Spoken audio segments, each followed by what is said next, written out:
I've been programming streaming media events for off and on for 15 years.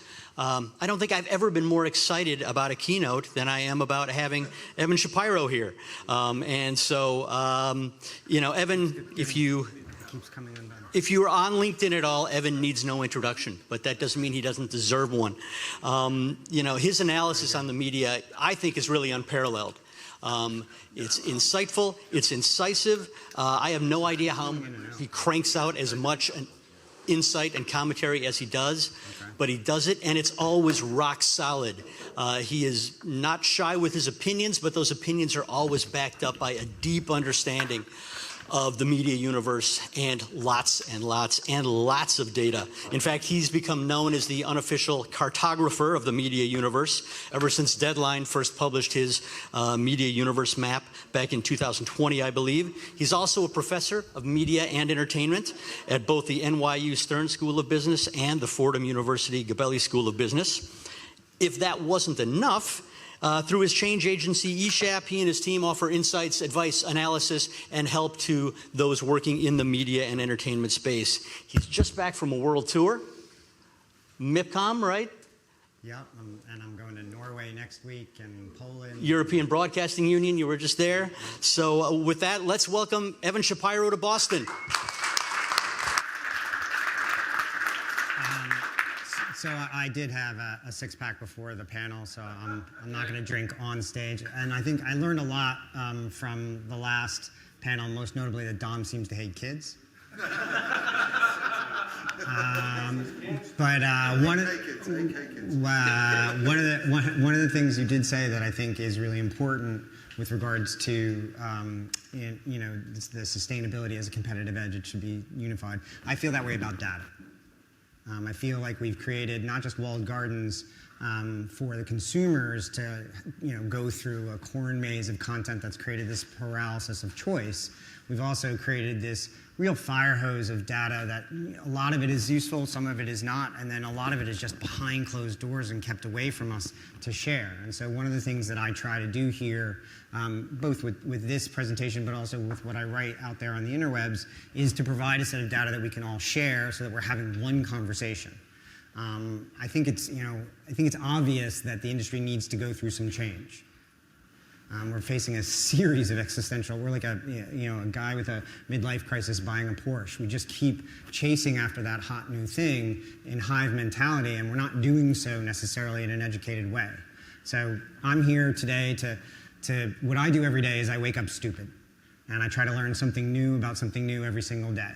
And that's kind of the table stakes in the rate of change that's come right now. The change is now a constant. Disruption is now the operating system of our ecosystem. And so what I'm trying to do here is to help you survive the current media apocalypse by showing you what's actually happening around us and trying to chase where the puck is going based on where the consumers want to take us. The first time I did this, raise your hand if you've seen this map before. So the first time I did this was for my NYU and Fordham classes, and the first time I put this out, a lot of people in our ecosystem got pissed off because I showed all of Apple next to teeny tiny old school media. Well, that's not fair. Just excise the part of Apple that's in media. I'm like, well, fair? That's adorable. Who told you that life is fair, and where did they touch you when they were doing it? We are not in a fairness thing. Apple and Microsoft and Alphabet and Meta are going to take money out of other places where they're profitable and invest it in your business and put you out of it. And so being prepared, looking at the resources, Accenture's the largest advertising agency on the face of the earth. Yes, they do a lot of other things, but they also own Droga and have some of the best ad tech and martech out there. And yes, it's an unfair competitive advantage. Get used to it. So when you look at the data on a daily basis, you can avoid being surprised by change. Change is like that niece or nephew you only see at Thanksgiving. If you don't pay attention, suddenly it's a lot larger than you thought it ever could be. So as I go through this, by the way, please feel free to raise your hand and ask questions as we go, so I don't have to go back to the slide at the end. I have no problem with you raising your hand and interrupting me. In fact, I actually prefer it. It gives me a chance to breathe, which I don't do a lot of. So one of the things that you have to know is that the population on the planet Earth is completely different from what it is when most of us were growing up. Now, 63% of the world's population is under the age of 40. So if you're over the age of 40, and for many of us, you're in a minority for the first time in your life. Welcome. But if you want to know why sometimes America and Europe feel so disconnected from the rest of the Earth, so this is the population on the planet Earth. This is the United States. Look at the difference between these two. Half of Africa is under the age of 20. 70% of Africa is under the age of 30. And half of the fastest growing economies on the face of the Earth are in Africa. So think about the world as you think about your business.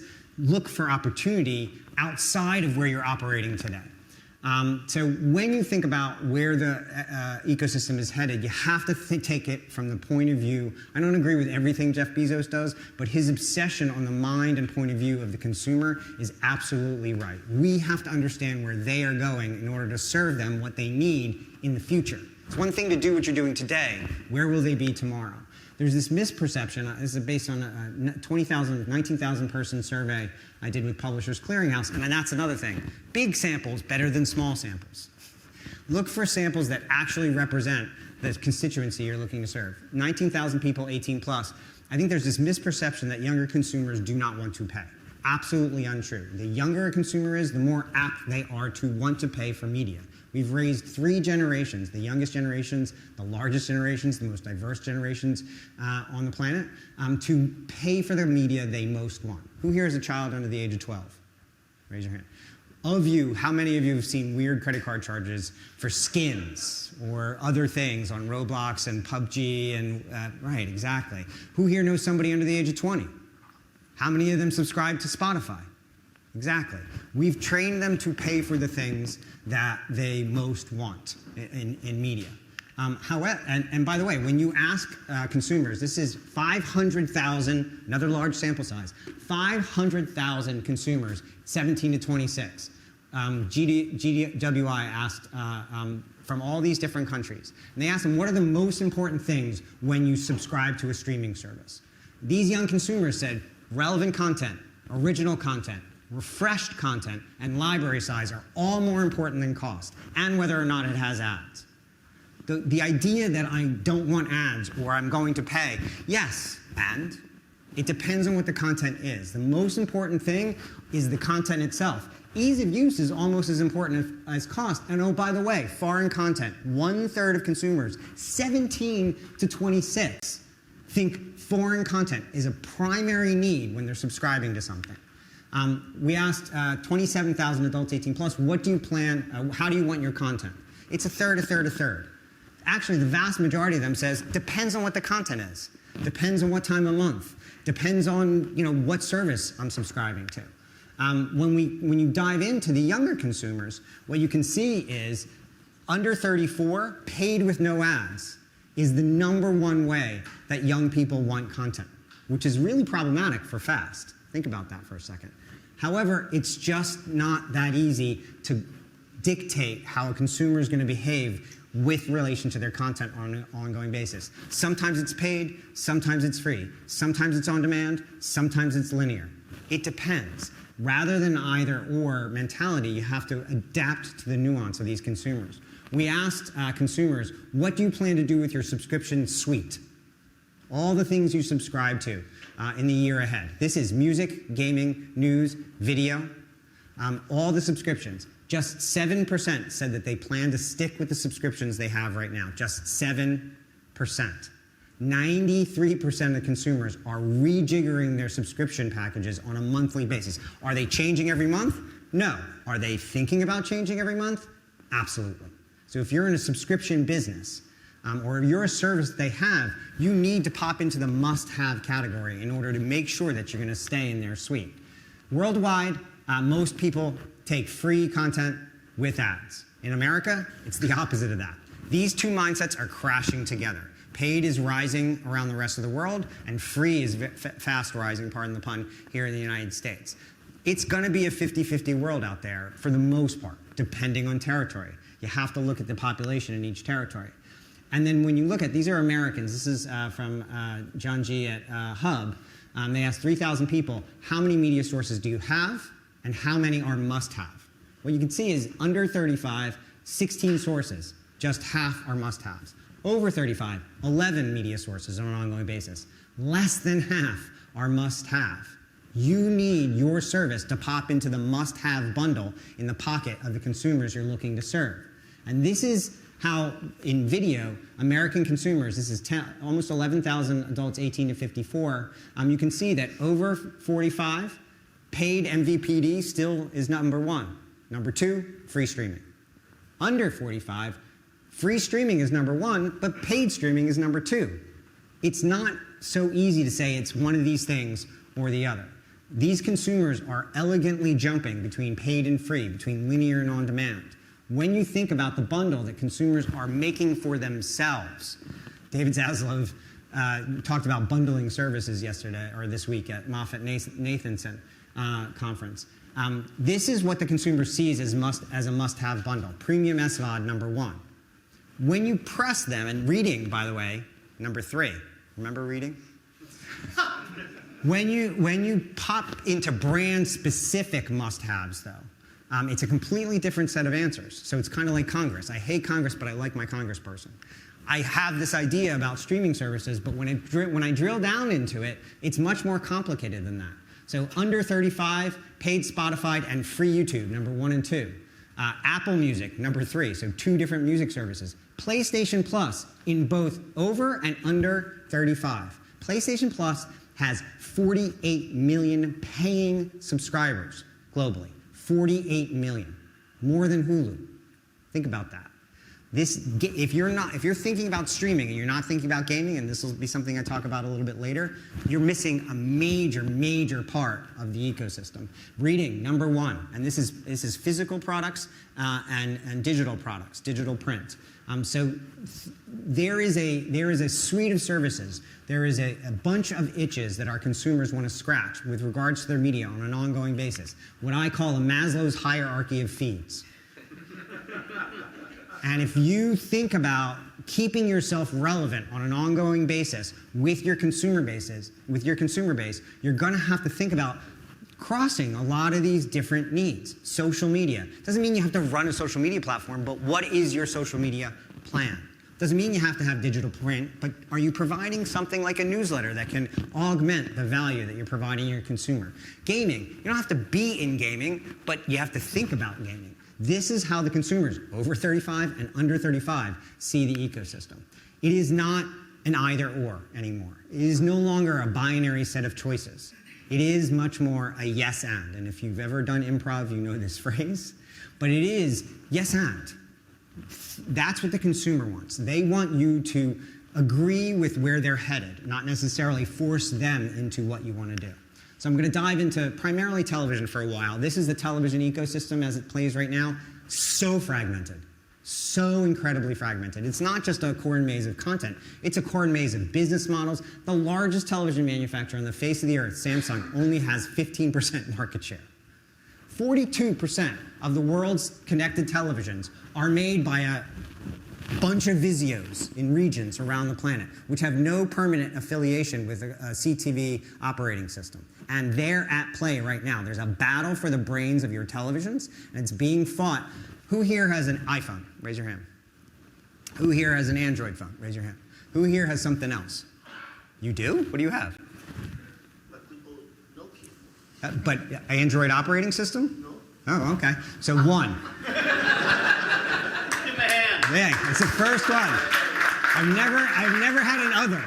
But 99.9% of the world's operating systems on smartphones are controlled by just two companies. Google is trying to replicate that duopoly right now, and Amazon wants to be the other half. This battle, though, is not just for supremacy of who makes televisions, it's who gets to put the content on the televisions. And Netflix is going to be really important. You're not going to be able to sell a television that doesn't have Netflix pre-installed as an app. Sorry, Telly. I don't know if you read that, but it doesn't come installed with any apps. But you're also not going to be able to sell a television in Britain without the BBC iPlayer installed. You're not going to be able to sell a television in Germany without ZDF or ARD installed. So the local streamers are going to be just as important as the global streamers. Here's this thing. I was supposed to ask that question. Who here isn't? No, I'm kidding. This is the number of phones on the planet Earth, but there's this misperception, I think, until just a couple years ago that most videos consumed on mobile. Just absolutely untrue. And in fact, in the home, I answered this with Matt on a panel earlier today. The move to CTV is swift, and it was accelerated by lockdown. We bought way more connected televisions far earlier in the life cycle for rooms we didn't know we needed televisions in, back on our back porch, by the barbecue, by the pool, in our kids' room, in the attic. All connected televisions, all very smart. Very few have dongles. So the home screen in the home is now the connected television. Even with younger people, the best, biggest screen proximate is now going to win. And most of the video on the face of the earth is being consumed on a regular basis on either smart TVs connected directly to the internet or one with a dongle, although this slice is going to get smaller and smaller on an ongoing basis. Roku is the #1 platform for streaming television on the planet Earth. They're not in the top 5 anywhere outside of the United States. So if you think about how to lose your business, focus only on America. And if you want to look at a good case study, look at Roku's stock price over the last 24 months. Not a good story, right? They moved far too late to go global, and it's killing them right now. Look at Google in all these territories. #1 and 2 in Oceania. In Asia, #1 and 2. Phone and connected television. Africa, nobody's playing here. This is the fastest growing set of economies on the planet Earth. By the way, here are the top 20 fastest growing economies on the face of the Earth. 100% of them are in Asia, Africa, or Latin America. 100% of them. None of them in Europe or the United States, or in North America. So when you think about your business... How do you define fastest growing? Growing fastest. I mean, it's GDP on a yearly basis. This is IMF. And I didn't put the numbers up here because that's a lot of data. So, but these are, and by the way, some of these countries are not that big. But everybody focuses on India. It doesn't even get into the top 15, right? There are a lot of important populations growing and consumers that you can be serving that a lot of our companies here in America aren't even thinking about right now. And they're struggling and they're beating the shit out of each other here over a very fragmented pie that's going to be less and less profitable on an ongoing basis. Google, meanwhile, is the fastest growing CTV operating system on the face of the earth because they know these other territories are important and they're going around paying one of those 600 television manufacturers $10 a set to be the brains inside the TV, which is often doubling the profit of the manufacturer's sales. So when you look at this list, who here had, yeah, did you have a question? No, you're just scratching your head. So when you think about, who here came from cable television at one point? Raise your hand. So in our old school cable television world, you had the affiliates, right? The aggregators that you had to go through. Now, when a publisher thinks about reaching the population on the face of the earth, these are the new affiliates that you need to deal with, right? These are the new gatekeepers. And by the way, they're also, in many cases, your direct competitors. Samsung is publishing content. Oh, and by the way, you have to be on their TVs if you want to be a global publishing brand. Google is the direct competitor and an aggregator of yours. So this idea that we have these frenemies, I am now rebranding them, or trying to, into collaborators. You're competing with them, and you also have to bear hug them. You don't have a choice. And the idea that you're going to be able to operate around these collaborators, specifically Google, is adorably naive. It's just not possible. So you have to think about a way to both compete with them and collaborate with them simultaneously. We know this. Streaming is now 40% of the usage, although Nielsen keeps fucking up this gauge. I don't know why they keep changing the metrics. But anyway, this is February. I didn't do March because I didn't understand it. 40% of all streaming is now 40% of all television is now streaming. And that number is going to greatly increase here in the US, and it's different numbers around the world, but streaming is going to be prime. However, it's more nuanced than, hey, everybody's streaming now, right? So these are the top, this is 71,000 interviews, GWI, in the United States. These are the top streaming. I use this once a month at least for film and television. What's really important here is obviously Netflix is doing incredibly well, But look at the conglomerate. Look at all the YouTubes. Look at Disney and Hulu. By the way, if you ever wanted to know how full of shit Iger was about selling Hulu to Comcast, look at this number.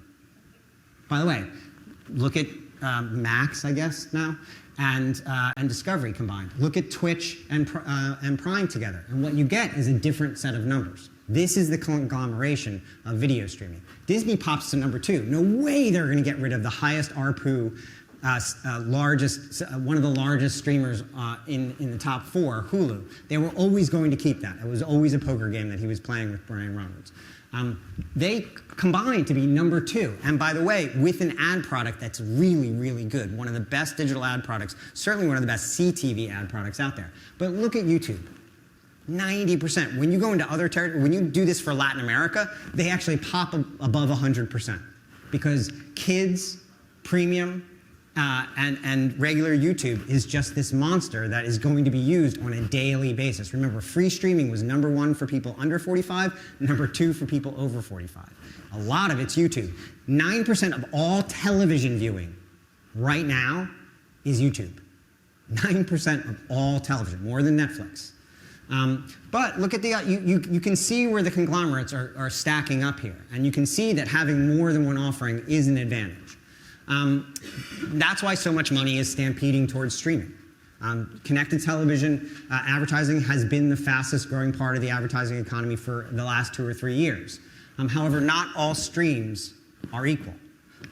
When you think about premium SVOD advertising products, that phrase carries a lot of baggage with it, most notably churn. This is from Antenna, millions of data points. 30%, 29% of all new subscribers last year are serial churners, people who have signed up for and canceled at least 3 services in the previous year. We did a survey, 16,000 people. 40% of people under the age of 44 now occasionally or regularly sign up for a service, binge one show, and then get the heck out of Dodge. 40%. Serial churning is the new channel changing. And so when somebody churns out, when somebody cancels a subscription, not only do they lose that subscriber revenue, they also lose those ad impressions. So if you're taking an ongoing campaign, the #1 churning month in Netflix history was last July when they dropped the last binge fest of Stranger Things. The most cancels in their history. So they came in, people watched it in a weekend or a week, and then got the heck out of Dodge. Well, if you're taking an ad campaign on Netflix, is that good for you? So not all, this is the SVOD sign up and churn map, also from Antenna. This is millions of data points. By the way, who here, so Antenna has a deal with banking apps to track actual transactions. This is not a panel. So these are 5 million or plus transactions on a monthly basis. By the way, quick side note, who here has a banking app on their phone? Not you, right? Who here read the terms and conditions of the banking app on their phone before they hit yes? So they are tracking you right now. And in the 4th quarter of last year, SVOD, all of SVOD, signed up 41.3 million subscribers and lost 33.8 million subscribers. That's 82% loss. That's a shitty business. And by the way, not great for the advertisers who sign up for a lot of these platforms. But we are also in the middle of an ad recession. It's 9 straight months of ad buying declines in the United States. However, bold prediction for you, the ad recession will end in July. This July.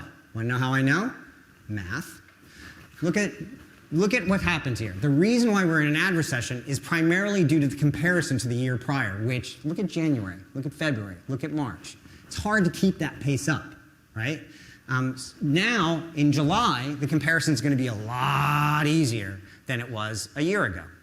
The ad recession is going to end magically in the middle of this summer because math, and you're going to hear about advertising's back this fall, right?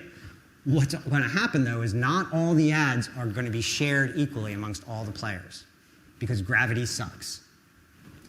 Ads are going to go where the ads are most effective. Ads are going to go where the ads are already working. They're not going to go places where the data sucks and or we're not sure whether they're working or not. How do I know this? This is a poll of advertisers from Advertising Perceptions. And what you can see is this year, people moved money out of the upfront into big brand advertising and into performance marketing in scatter. This happened in the upfront, and it's going to happen all year. Performance marketing, return on media investment, return on ad spend, ROMI and ROAS. These are going to be the magic words on a moving forward basis for the advertising economy. This is Alan Woke, one of my good friends. He thinks that FAST is going to replace cable, basically, as an advertising medium. I just don't think it's as easy to say as that. I think it's going to be a much more nuanced play between paid streaming and free streaming. And here's one of the reasons why. We just keep adding so many channels. I don't know if Plex is here, but they have 600 plus channels. And as he said, 600 channels, probably 200 too many. At least 200 too many. It's incredibly fragmented.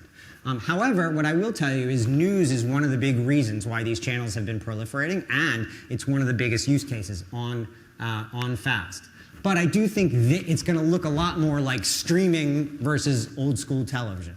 I don't think you're going to see as much nuance between FAST and paid streaming with ads, especially when you look at who has ads. So not all streams are equal, right? Netflix came out and said they had 5 million monthly active users in the upfront. 5 million monthly active users.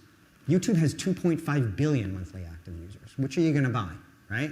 But more importantly, not that much of Netflix's programming or views has ads in it. Same with Disney Plus. Same with Apple TV Plus. 0 ads, although they'll start adding ads later this year. Even Prime has very little advertising on it.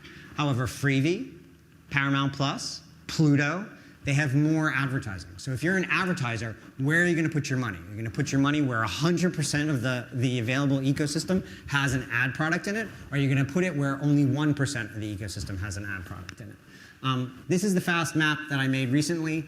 The goal of this map was to not necessarily show who was dominant here, but really more who had exclusivity on their platform versus who did not. And I do think that in a moving forward basis, as we get deeper into the FAST ecosystem and as it blends a little bit more with the paid streaming ecosystem, exclusive content, exclusive channels are going to matter more. It's very hard, Patrick from Fuse talked about this earlier today, it's very hard to differentiate in this marketplace, both for advertisers and consumers, if you share all the same content all of the time. Differentiation is going to be a really key opportunity here. This is from Amagi, so this is a ton of data, and you can see news is just killing it. It's absolutely one of the best use cases in FAST. If you're a millennial parent and you don't have cable TV and your kids watch YouTube and Netflix, where are you getting your news? Where are you getting your local weather, sports, and traffic? These local news stations are doing incredibly well. Now, that doesn't mean that everybody else is not doing well. In some cases, movies are actually punching way below their weight.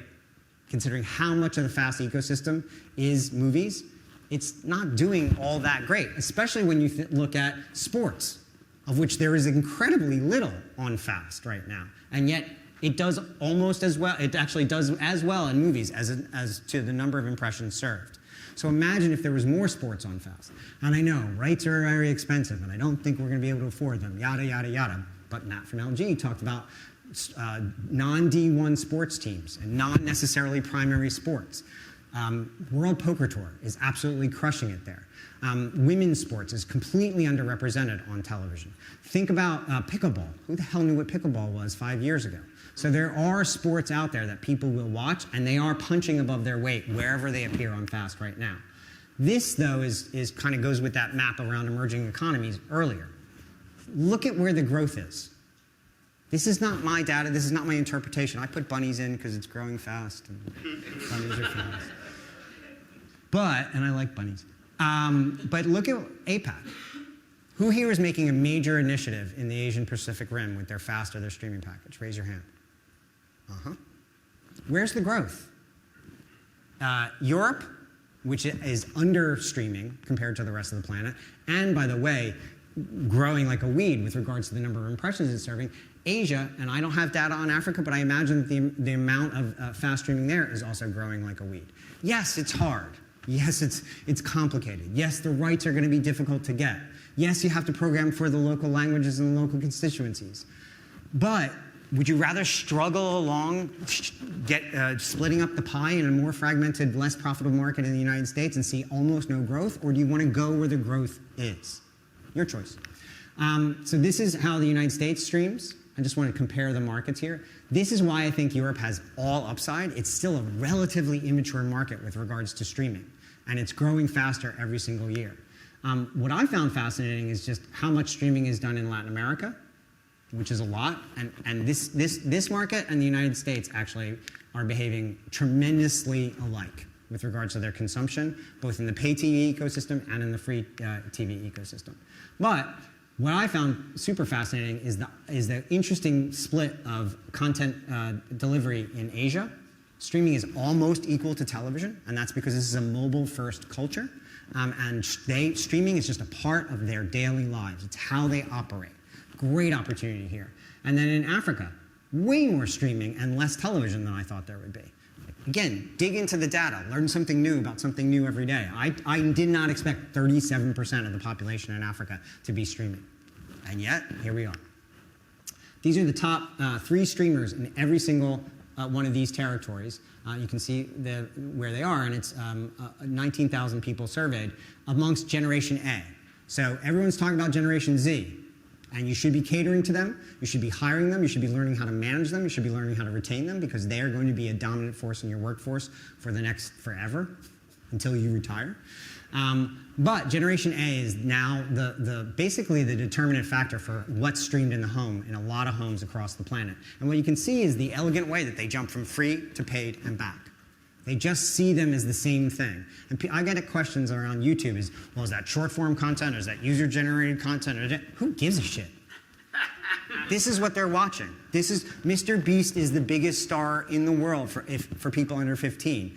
That's a television show to the audiences who watch that. Yes, it is TV, especially if it's watched on a TV. This phrase is from John Wanamaker: half of my advertising money is being wasted. I don't know which half. Does anybody know what year this was said? 50-something. No. 1911. 1927. 1927 he said this. Still true. We're still complaining about it. But there is absolutely no need to waste your advertising money. And this is what advertisers are realizing when they move that money out of the upfront and into performance scatter. Half of all YouTube's viewing is now on connected television. This is the biggest competitor television has, and it is television. They're going to dominate this space, and there's not much we can do about it except maybe steal some of their practices. 54% of advertisers now say that return on media investment, ROMI, is now the #1 factor in how they're going to buy their media. 70% of YouTube's $29 to $30 billion a year, this is just YouTube, by the way, $29 to $30 billion a year in advertising, 70% is performance, machine learning, AI-driven performance marketing. I'm not buying reach, I'm buying actions. I'm buying ad completions. I'm buying click-throughs. I'm buying performance, not eyeballs. Performance advertising is now outgrowing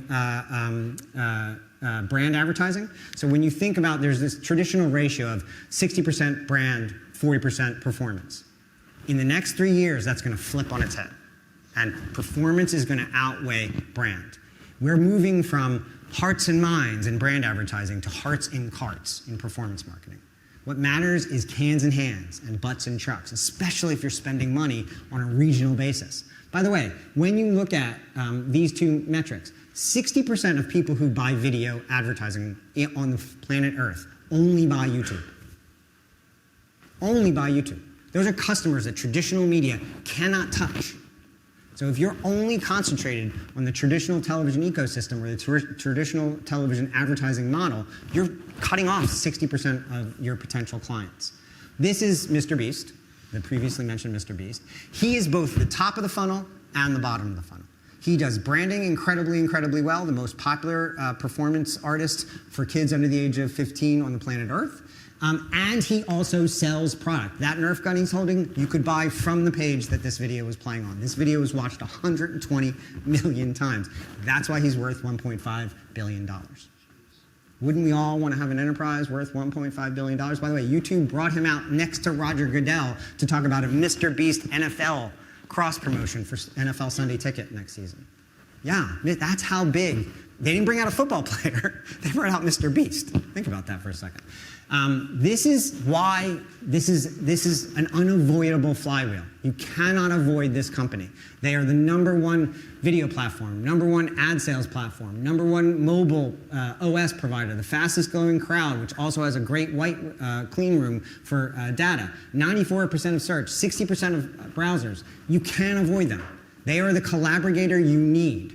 You need to fear them, but you also have to copy them and bear hug them at the same time. The other part that's going to change over the next couple of years is, so performance marketing is #1. You can see that CTV was #1 in the ad sales market over the last couple of years, but it's been replaced in growth by retail media.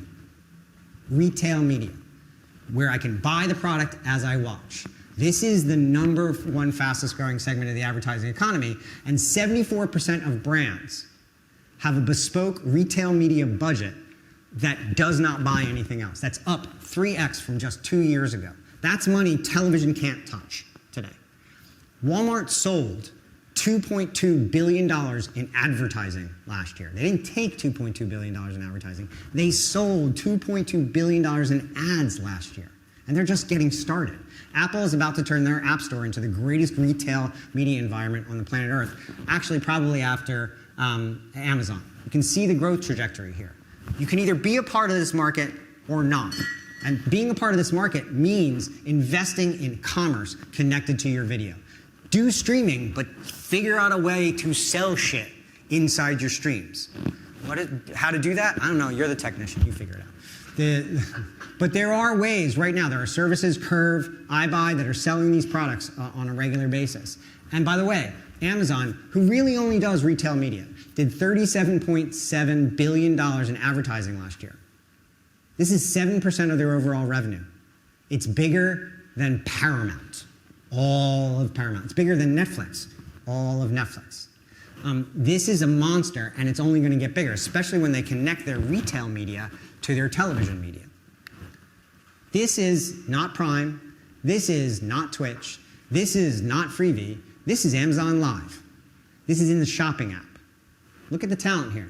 So you got a bunch of really cool people. You have Tracy Ellen Ross here. This is Jay Shetty. You're about to see Martha Stewart. High-priced talent selling stuff in a video app in a shopping environment. This video channel was watched 100 million times on Prime Day. One day, 100 million times. These are the table stakes. This is where the market is headed. Not all the market. You're not going to necessarily buy Rachel's sweater. Like that, we all remember that comp. But if you're watching a cooking show, you should be able to get all of the things that are being cooked, including the pan, in your cart very easily and at your home within a day. Why? And it's not very green, I apologize. But those are most consumers are on a phone when they're watching television. Who here has a phone in their hand when they're watching television? Be honest, right? If you're under the age of 45, don't raise your hand, you are very likely shopping. You know, you're looking for stuff to buy too. Shopping and watching television actually go very well hand in hand. Maybe not during the mystery, but definitely during the lighter lifestyle programming. And we all do a lot of lifestyle programming. It is really good for commerce. This is the other big monster that you're going to need to deal with. The channels business here is great. Who doesn't use AWS at some point? Look at all the different things that they have. They also have a great clean room that they're offering to advertisers. So there's a lot to fear and steal from this company. A lot of things they're doing should be driving your business. Go look at what they do and copy it. That's what we do as an industry. This is what I mean. This is when I say gravity sucks. Look, these are just the ad businesses so it's ads and services. Google Ads, that thing's dangerous. Google Ads, Meta, all advertising, Apple services, Amazon ads and subs, compared to the entire enterprises of traditional media. Gravity sucks. The dollars, as they flood back, they're going to go where they're already being played. They're going to go where we know that they're effective. Machine learning, performance marketing, retail media, where I spend $1 and I make $1.75. That's where the money is going to head. And if you're not practicing in these areas, you're going to be cut out of 60% of people who buy video, 74% of brands who have that retail media budget. You're completely cut out of it. So if you're in traditional media, you'll get your share of traditional media, but that whole pie is going to get smaller and smaller as the money moves into places where advertisers know it actually works. I told you I'd get back to gaming. Here I am. Gaming is streaming. I've heard very little about gaming at this conference, at the streaming media conference. We need, as an industry, to understand that there's a tremendous amount of activity in this marketplace. First of all, it's a $200 billion a year market. So lots of money. The largest segment of the media economy is gaming. It's 3.5 billion gamers on the face of the earth. And not all of them are kids. In fact, most of them are older folks playing mobile games. Many are women. I know, it's a big surprise. This is number of gaming hours by week by age in the United States. This is the number of hours streamed. This isn't games. This is people watching video about people playing games. And Twitch, who here is a kid under the age of 15 who gets on Twitch on a regular basis? Yeah. So this is video. This is actually not just streaming gaming. This is streaming video about gaming. More importantly, though, when you want to know where social media is headed, Web 2.0 is crumbling, right? We don't know what to replace it, and Mark Zuckerberg ruined the word meta for all of us. Fuck him. But, the metaverse does exist. There are tiny little metaverses called Minecraft. 56% of the world's population between the ages of 5 and 12 play Minecraft. 56% of the world's population between 5 and 12 play Minecraft. Microsoft owns it. And as this demonstrates, it's not just gameplay. When I'm there for 9 hours, I'll play some games, but really I'm hanging out with my friends. This is social media. This is Web 2.5. This is happening now. This isn't the future. This isn't 10 years from now. These are fully functioning economies where commerce is taking place. Roblox has R-Bucks. Fortnite has V-Bucks. Everything Neil Stephenson wrote in Snow Crash is happening right here in these areas. And look at this constituency. These are the most important constituents for the next 25 years. And they're driving all of our media economies. So pay attention to this space and go play here. You don't have to invent a game, but you have to be in gaming somehow. When Justin Bieber decided to launch his last tour, where did he launch it? Fortnite. Ariana Grande, Fortnite. Travis Scott, Fortnite. So there is entertainment happening there. It's just a matter of time till The Voice does episodes in Fortnite or one of these other platforms. It's just a matter of time till somebody starts doing stand-up comedy in one of these metaverses. It's not expensive. It's not nearly as expensive as you think it might be, but it's incredibly important. And it gets to another really important thing. 50% of all the value a media brand will have over the next 25 years is going to come from the creator economy. Or I'm sorry, the gatekeeper economy. These are the big corporations who control the gates. They greenlight, they pay, they are our gatekeepers. But 50% of the value your media brand can get, doesn't mean it will, but that's available to it, is going to come from what most people call the creator economy, I call the community economy. I don't call it the creator economy because not everybody there is a creator, right? A lot of people are brands. Brands should be speaking directly to the consumers. You should be speaking directly to your consumers. You should be leaning into your community so that you're less reliant on the gatekeepers. The more engaged your community is, the more leverage you have when you go do make a deal with Google. If you can deliver an audience, that's incredibly valuable. And it doesn't necessarily have to be a vast audience. An engaged cult is a great business. Just ask Donald Trump. So I'll let you think about that a little bit more. The community economy has 50% of your value in it. You don't have to unlock it. End of sentence. So when you think about how the consumers are streaming your content now, think about the continuum of how they do it. It is not a binary set of choices. It is free and it is paid. It is linear and it is on demand. It is audio and video. It is gaming and TV. All of these things mixed together in the bundle that the consumers create for themselves, both old and young. You need to be playing amongst all of these itches, or you need to be scratching all these itches that the consumers have. You need to think about how the bundle wars are taking shape right now. You don't have to be toe-to-toe with all of these major corporations, but you have to understand these are the bundles that they're building. This is the replacement of the triple play. Prime, who here has Prime? Who here is thinking about canceling Prime right now? One person. Why? Free shipping, right? Because all these other things that they offer. It's not just TV, it's all these other things. By the way, Paramount Plus's deal with Walmart was one of the best generators of new subscribers for them in the first quarter. DoorDash and Roku. These things work. You don't have to build an arm to compete against all of these things, but you have to take the lessons that they're teaching us. This is the replacement of the cable bundle. This is the replacement of the triple play. These massive lifestyle bundles that people are building. This is the Maslow's hierarchy of feeds that the consumer looks at when they look at their phone or their connected television. You want to be playing in as many of them as you can. You need to be inside the minds of the consumer. You need to embrace yes and. One last pitch for you, though. Right now, we are in the middle, the media economy is in the middle of the largest, longest death scroll in history of mankind. How much true crime? How much TikTok? How much depressing content? How much bad news? It's why, or in part, why we lack the inspiration to see the other side of it. We're just trapped in this dark bubble, and we keep talking about it to each other constantly. We need to stop greenlighting the apocalypse. We need to start greenlighting more inspiration and less desperation. Okay? We have to tell the truth, but we also have to give ourselves an opportunity to inspire that next generation.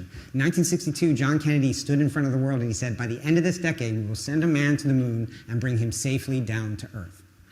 He had no fucking idea how that was going to happen. No idea. And yet, the North Star was the thing that mattered most. And the thing that we did, we accomplished it. Even past his death, we accomplished that goal. And on the way, we invented the phone that's in your hand, the camera on the other side of it, the cordless drill, Tang. We need to inspire people. The first piece of content that inspired me was Star Trek. The reruns of Star Trek, not even the original. I was not that old. And this is a very diverse, infinite diversity, Gene Roddenberry infused into this show. Very diverse crew on a peaceful mission to save the universe and create a more sustainable ecosystem for all species without any interference. Prime directive. First cell phone we saw was on Star Trek. The first MRI we saw, the first GPS we saw, the first interracial kiss on television on Star Trek. Inspired Steve Jobs, inspired me. That is my presentation.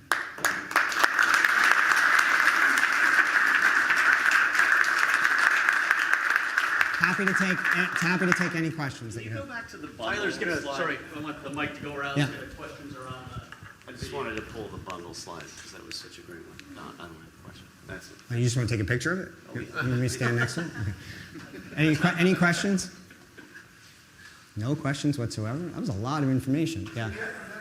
That's the point. You have a lot of great information. It's just you have people at these organizations that are empowered to take the information that you've given them and really sort of just do shit. Because I think that's the hardest part is that they see it coming or they don't see it coming and then it's too late or they overpay for something. But you do always a great job of just illustrating what's going on. It's just how does it get sort of, and maybe it's too late. Maybe they get squashed by Amazon and AWS and Google, and that's the way it goes. I think a lot of the larger media companies, when you look at this map here, I mean, like I said, graffiti sucks. I don't know that the dots you can't read are going to necessarily make it through the next pass of mergers and acquisitions. But there are opportunities here. And I think most notably, speaking truth, having the courage to speak truth to power is really, really important. I think we all, including myself, when I worked in big corporations, like Cabletown, for example, we feared speaking truth to power because, why rock the boat? I'm getting paid a shit ton of money. I get to fly first class. Why would I want to fuck that up? Well, guess what? I should have fucked it up harder while I was there. Maybe they would have made some of the changes that are necessary there. But I do think more people need to be more comfortable speaking truth to power than they have been. On the other side of things, get out of those bubbles. Like if you see the trauma happening around you, go start your own thing. The number of new businesses started in the United States is breaking a record every year for the last 3 years. And not all of them will survive, right? But the only reason I'm standing here right now is because I decided to build a business over saying shit out loud every day. And I think there are a lot of other people in this room who have those. I'm certainly not the most talented person in this room, but I am perhaps the least fearful sometimes. People say, oh, thank you for speaking so honestly on LinkedIn. All I'm doing is saying what I think. That's not necessarily been a great thing for people over the last couple of years, unfortunately. And now a lot of those people are losing their jobs, so what did they hold their tongues for? I think there was a big question in the back. Yeah, I thought about it. I was just curious what you think about this. Sorry. Sorry. Sort of playing on YouTube, like, sort of comes with danger, right? We have the adpocalypse,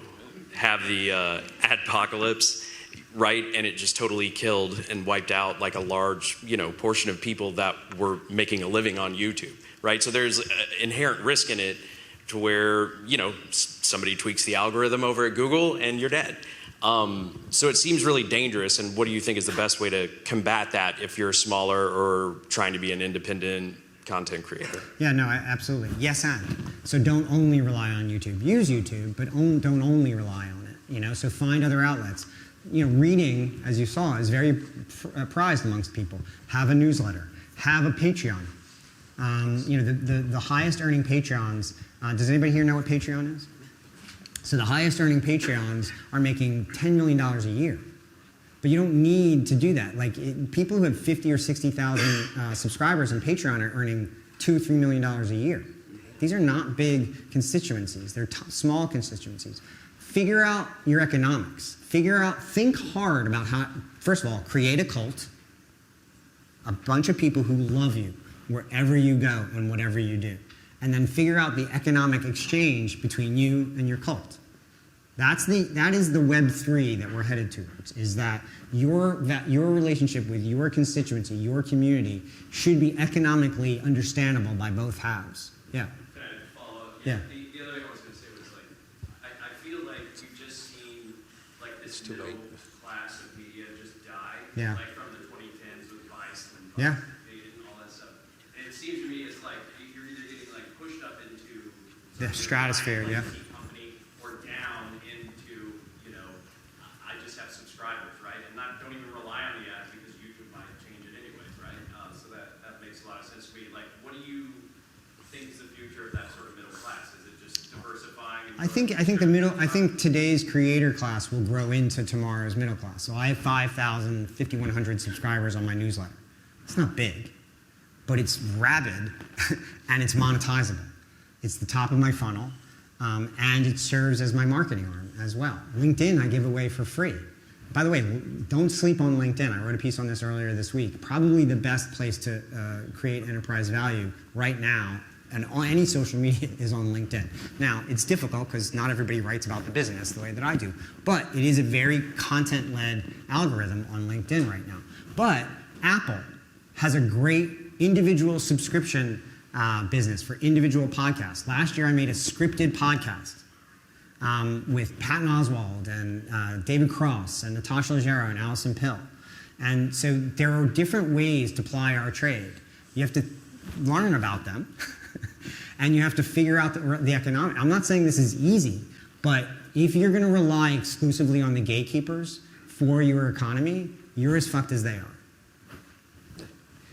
Yeah, great presentation. Thank you. Before anyone else says it. And it was interesting to hear that consumers, even young ones, are willing to pay.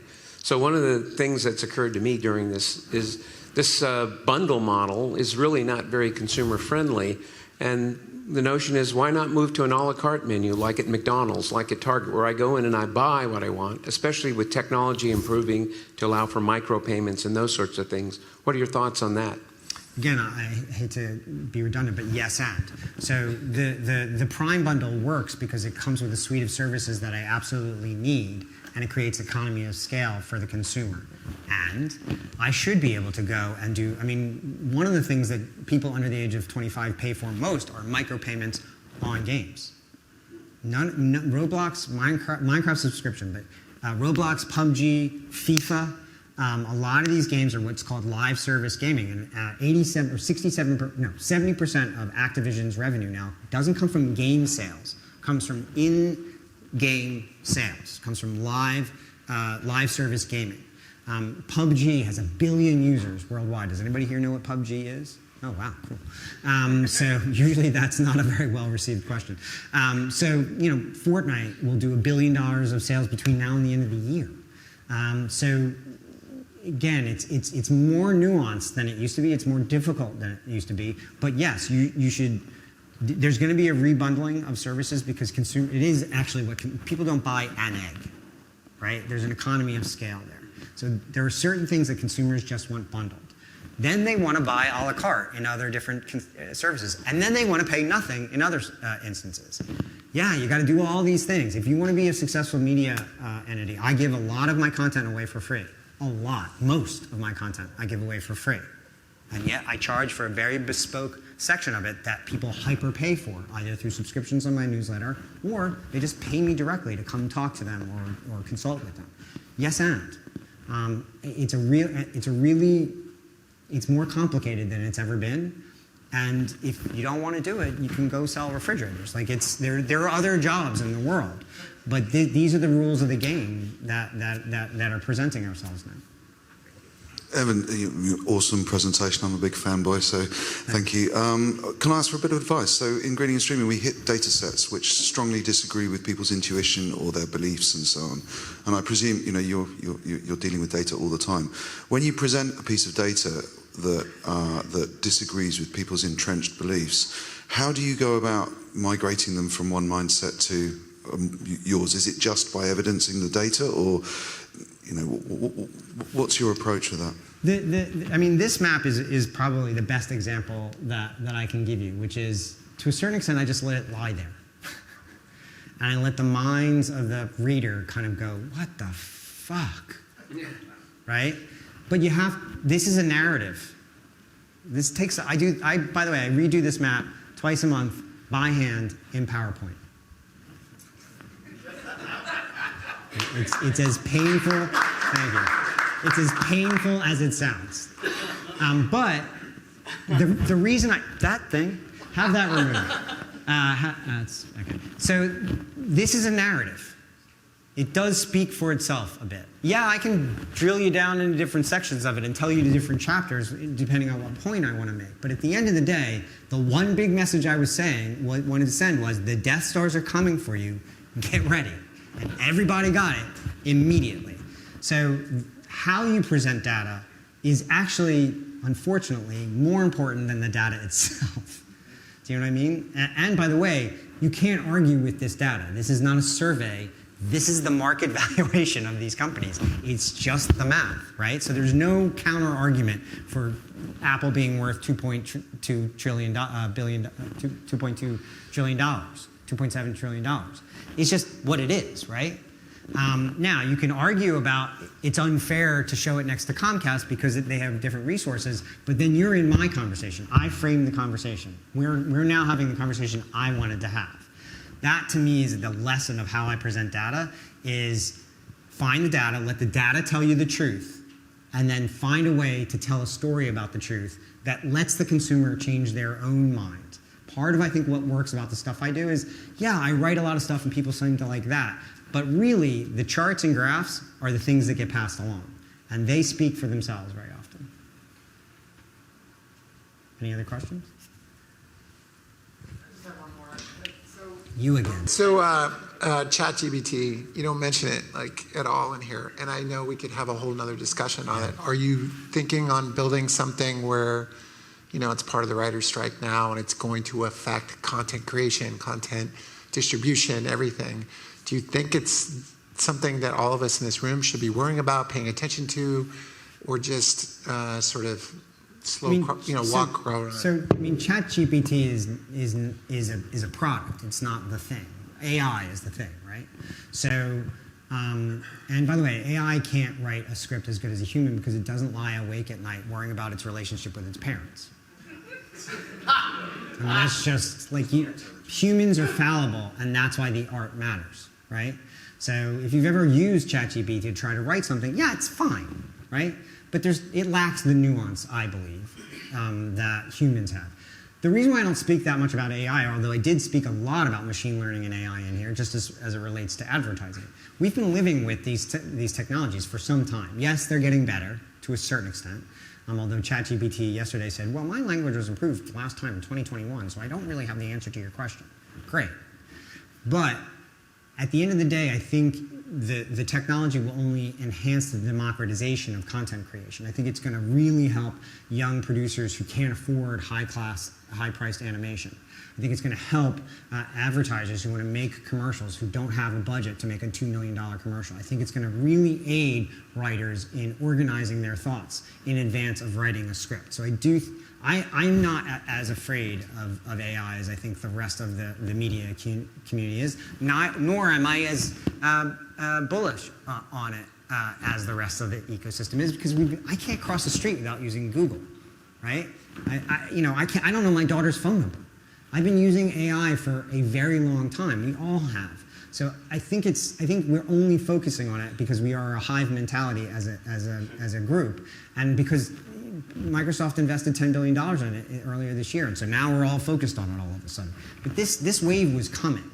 It was coming. It's been coming as a slow-moving tsunami for a long period of time. Yes, you should embrace it. Yes, you should be factoring it into your workflow. You should use it to get rid of layers of fat that our ecosystem has had for some time. And I know that means people will lose their jobs.